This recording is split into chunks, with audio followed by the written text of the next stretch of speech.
Hello hi friends, welcome to our channel Madhu competitive talks. మనం ఈరోజు SSC GD exam జరుగుతుంది కండి. అందులో మనకి 26 ఫిబ్రవరి 2024 జరిగిన ఫస్ట్ షిఫ్ట్ క్వశ్చన్స్ అనాలిసిస్ చూద్దామండి.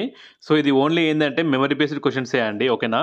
ఇవి విద్యార్థులకు గుర్తున్నట్టు క్వశ్చన్స్ అనమాట. ఇవి యాక్యురేట్గా వచ్చినా రాకపోయినా సరే ఆ రిలేటెడ్ క్వశ్చన్స్ వచ్చినా అర్థం చేసుకోవచ్చు. సో ఇంకా మన క్వశ్చన్స్లోకి వెళ్దామండి. అంతకన్నా ముందు మీకు ఛానల్ నచ్చినట్లయితే లైక్ చేయండి, షేర్ చేయండి, సబ్స్క్రైబ్ చేయండి. సో ఇక్కడ మనకు అడిగిన ఫస్ట్ క్వశ్చన్ వచ్చేసి ఏంటి అంటే Shivakumar Sharma related to which music instrument అడిగారండి. సో మనము ఏ ఎగ్జామ్ చూసుకున్నా సరే dances, music instruments and gharanas ఉంటాయి కదండి. సో ఇవి ప్లస్ స్కీమ్స్, అట్లనే స్పోర్ట్స్ అండ్ అట్లనే కరెంట్ అఫైర్స్ నుంచి ఒక 2 క్వశ్చన్స్, హిస్టరీ నుంచి 1 క్వశ్చన్, పాలిటీ నుంచి ఆర్టికల్స్ 2 క్వశ్చన్స్ అనేటివి పక్కా వస్తున్నాయి అనమాట, మీరు చూసుకోవాలి. సో ఇక్కడ మనకి ఆన్సర్ చూసుకుంటే శివకుమార్ శర్మ అనేది మనకి చాలా ఫేమస్ పర్సన్ అండి. సో ఈయన మనకు వచ్చేసి సంతూర్ రిలేటెడ్ పర్సన్ అనమాట. సో మనము సంతూర్లో చూసుకుంటే నెక్స్ట్ షిఫ్ట్లో అడగడానికి అవకాశం ఉన్న క్వశ్చన్ ఏంటి అంటే తరుణ్ భట్టాచార్య అండి. సో ఈయన ఏ రిలేటెడ్ సంబంధం అంటే సంతూర్ అనమాట. సో అట్లనే మనకి అడగడానికి ఎక్కువ స్కోప్ ఉన్న క్వశ్చన్స్ ఏంటి అంటే సితారా అండి. సో ఎక్కువ అడుగుతారు అనమాట. ఇందులో మనం చూసుకుంటే పండిత్ రవిశంకర్, హరశంకర్ భట్టాచార్య, ఉమాశంకర్ మిశ్రా, బుద్ధాదిత్య ముఖర్జీ, విలయత్ ఖాన్ అండ్ ముస్తక్ అలీ ఖాన్, విజయత్ ఖాన్, నిఖిల్ బెనర్జీ అండి. సో వీళ్ళందరూ సితారా ప్లేయర్స్ అనమాట. ఇవి గుర్తుంచుకోవాలి, ఇది మోస్ట్ ఇంపార్టెంట్, ఇది అడుగుతారు. దీంతో పాటు మీరు సారూద్ వాయిస్తారు కదా, ఆ ప్లేయర్స్ కూడా చూసుకోండి. సో నెక్స్ట్ వచ్చేసి డాన్సెస్ అండి. సో అడిగింది ఏంటి అంటే మోహినియాట్టం డ్యాన్స్ అనేది ఏ స్టేట్కి సంబంధించి రిలేటెడ్ అడిగారు అనమాట. సో ఇది కేరళ అండి, మనందరికీ తెలుసు కానీ. భరతనాట్యం తమిళనాడు, కూచిపూడి వచ్చేసి మనకి ఆంధ్రప్రదేశ్, సతారియా వచ్చేసి మనకి అస్సాం డ్యాన్స్, మణిపూర్ వచ్చేసి మణిపూరి డ్యాన్స్ అనమాట. సో ఈ డ్యాన్సులతో పాటు ఈ డ్యాన్సెస్లో మన ఫేమస్ పర్సన్స్ చూసుకోవాలి. లైక్ ఎట్లా అంటే అరుంధతి, రుక్మిణి దావి ఆరుండెల్ అండ్ అట్లనే ఉంటారు కదా మన చాలామంది, సరస్వతి, బాల సరస్వతి, అలాంటి వాళ్ళని చూసుకోవాలన్నమాట. మృణాలి సారాభాయ్ అట్లా వాళ్ళని చూసుకోవాలి. సో అట్లనే మనకి అడగడానికి అవసరం ఉంది ఏంటి అంటే మోహినియాట్టంలో చాలా ఫేమస్ డ్యాన్సెస్ అండి వైజయంతిమాల, శివాజీ అండ్ అట్లనే భారతీ శాంతారావు అండ్ కనకరెలే. వైజయంతిమాల, సో ఈవిడ మోహిని అట్టంతో పాటు ఇంకొక డ్యాన్స్ కూడా చాలా ఫేమస్ అండి. సో ఆ డ్యాన్స్ కింద కామెంట్ సెక్షన్లో తెలపండి. సో నెక్స్ట్ క్వశ్చన్ వచ్చేసి స్పోర్ట్స్ నుంచి అండి. డ్యూరెంట్ కప్ వచ్చేసి ఏ స్పోర్ట్స్ సంబంధించింది రిలేటెడ్గా అడిగామంట. స్పోర్ట్స్ కప్ మనకి పక్కా అడుగుతున్నారు. సో మనకి ఇది వచ్చేసి ఫుట్బాల్ అండి. So next some important football trophies చూద్దాం. సో మనకి అందులో వచ్చేసి ఏంటి అంటే Merdeka cup and Durand cup, Subroto cup అండి. ఇది కూడా అడగడానికి అవకాశం ఉంది. సో సంతూర్ ట్రోఫీ అండి. సో ఇది మనకి 2023లో ఎవరు గెలుచుకున్నారో చూసుకుని అడగండి, ఇంపార్టెంట్ అనమాట. ఫెడరేషన్ కప్, అట్లా Rajiv Gandhi gold cup. So మనకి టెన్నిస్లో అయితే ఎక్కువ అడుగుతారండి, డేవిస్ కప్. అండ్ అట్లనే క్రికెట్లో వచ్చేసి దులీప్ ట్రోఫీ అనమాట. ఈ 3 ఒకటేలా ఉంటాయి, కొద్దిగా కన్ఫ్యూజ్ అవ్వకూడదు, చూసుకోవాలి. సో నెక్స్ట్ క్వశ్చన్ వచ్చేసి ఏంటి అంటే మనకి ఒలింపిక్స్ రిలేటెడ్ అడుగుతున్నారండి. ఒలింపిక్స్లో మనకి గోల్డ్ మెడల్ కొడతారు కదా, సో వాళ్ళ రిలేటెడ్ అడుగుతున్నారు. సో అభినవ్ బింద్రా మనకి ఏ సంవత్సరంలో ఒలింపిక్ పథకాన్ని సాధించారని అడిగారండి. సో ఈయనకి 2008లో జరిగిన ఒలింపిక్స్లో మనకి పథకాన్ని సాధిస్తారనమాట. సో మనకి నెక్స్ట్ షిఫ్ట్ అడగడానికి అవకాశం ఉన్న క్వశ్చన్స్ ఏంటి అంటే వీళ్ళ కోసం అడగవచ్చు అండి. ఎట్లా అంటే కాలా జాదవ్ గారు ఏ స్పోర్ట్స్ అడగవచ్చు, రెజ్లింగ్ అనమాట. సో ఈయన బ్రౌన్స్ గెలుస్తారు 1952 దాంట్లో. సో 1966 జరిగిన ఒలింపిక్స్లో లియాండర్ స్పేస్ అండి, టెన్నిస్ అనమాట. సో మొన్న ఈయనకి టెన్నిస్లో ఫేమ్ ఆఫ్ ద అసలు అంటాం కదా, అందులో ఆయన గుర్తించబడతారు, చాలా ఫేమస్ పర్సన్. మళ్ళీ ఇంకోటి వచ్చేసి 2000 సంవత్సరంలో కరణం మల్లేశ్వరి అండి, weightlifting bronze medal.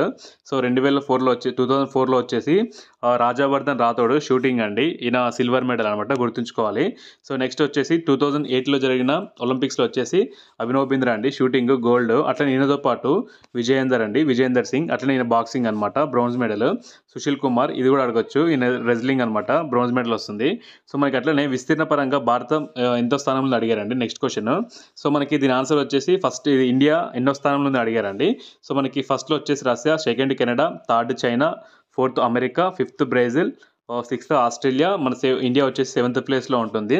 So మీరు ఏ ఎగ్జామ్కి వెళ్ళినా సరే అండి, ఏరియా వైజ్ అంటే సైజ్ పరంగా, అట్లనే పాపులేషన్ పరంగా పెద్ద రాష్ట్రము, చిన్న రాష్ట్రము, పెద్ద దేశము, అట్లే మన భారతదేశానికి వస్తే 2011 జనాభా లెక్కలు పక్కా చూసుకొని వెళ్ళండి. అత్యధిక అక్షరాస్యత, అత్యల్ప అక్షరాస్యత, శ్రామికులు ఎక్కువగా ఉన్నది ఏ మతం అంటే ఇప్పుడు సిక్కు మతం ఉంటుంది కదా, ఆ జనాభా ఎంత పెరిగింది, ఎంత తగ్గింది, అలా క్వశ్చన్స్ కూడా అడుగుతున్నారు. సో నెక్స్ట్ క్వశ్చన్ వచ్చేసి మనకి సుప్రీంకోర్టు ప్రధాన న్యాయమూర్తి ఎవరి చేత ప్రమాణ స్వీకారం చేయించబడతారో అడిగారండి. సో మనకి ఈ రాష్ట్రపతి గారు ప్రమాణ స్వీకారం చేస్తారనమాట. సుప్రీంకోర్టు న్యాయమూర్తులు ప్రధాన న్యాయమూర్తిని, అట్లనే హైకోర్టు ప్రధాన న్యాయమూర్తి ఎవరి చేత ప్రమాణ స్వీకారం చేయబడతారు అంటే రాష్ట్రపతి అనమాట.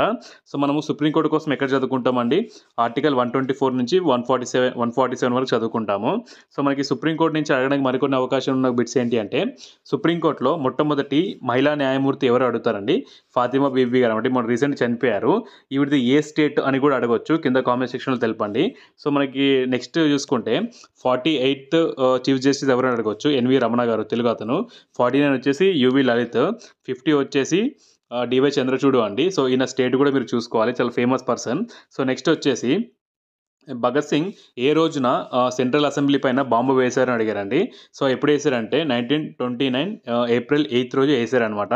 సో మనకి ఇది ఇండియన్ హిస్టరీ చదువుకుంటున్నప్పుడు విప్లవం చదువుకుంటాం, అక్కడ చూసుకోవాలి.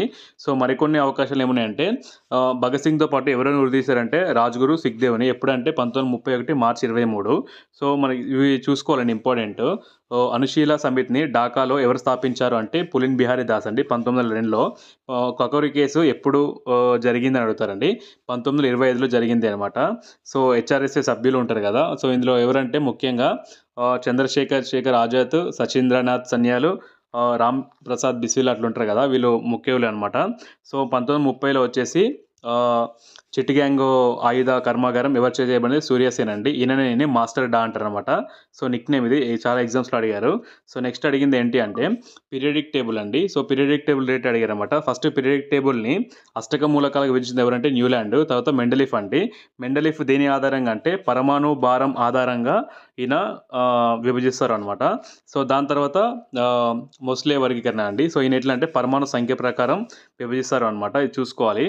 సో నెక్స్ట్ వచ్చేసి మనకి ఇందులో చూసుకోవాలండి, ఏ పీరియడ్ పెద్దగా ఉంటుంది, ఏ పీరియడ్ చిన్నగా ఉంటుంది. మూలకాలు మన పక్క మనకి 1 to 50 గుర్తుండాలి. సో మీరు ఆర్టికల్స్ కూడా పాలిటీలో 1 to 50 మీకు పక్కా గుర్తుండాలి, అంటే ఇవే ఎక్కువ ఫోకస్ చేస్తున్నారు. సో ఇంకా అడిగిన క్వశ్చన్స్ ఏంటి అంటే మహారాష్ట్ర రిలేటెడ్ స్కీమ్స్ అడిగారండి. సో అది గృహలక్ష్మి అలాంటి స్కీమ్ అడిగారు అనమాట. సో నెక్స్ట్ వచ్చేసి అరుణాచల్ ప్రదేశ్ రిలేటెడ్ ఒక ఫోక్ డ్యాన్స్ అడిగారు. సో మీరు డ్యాన్సెస్ అండ్ ఫోక్ డ్యాన్సెస్ రెండు ఫోకస్ చేయండి. సో మీకు మరికొన్ని అప్డేట్ ఇవ్వడానికి ట్రై చేస్తుంటానండి. సో మీకు ఛానల్ నచ్చితే లైక్ చేయండి, షేర్ చేయండి, సబ్స్క్రైబ్ చేయండి, మీ ఫ్రెండ్స్కి షేర్ చేయండి. Thanks for watching.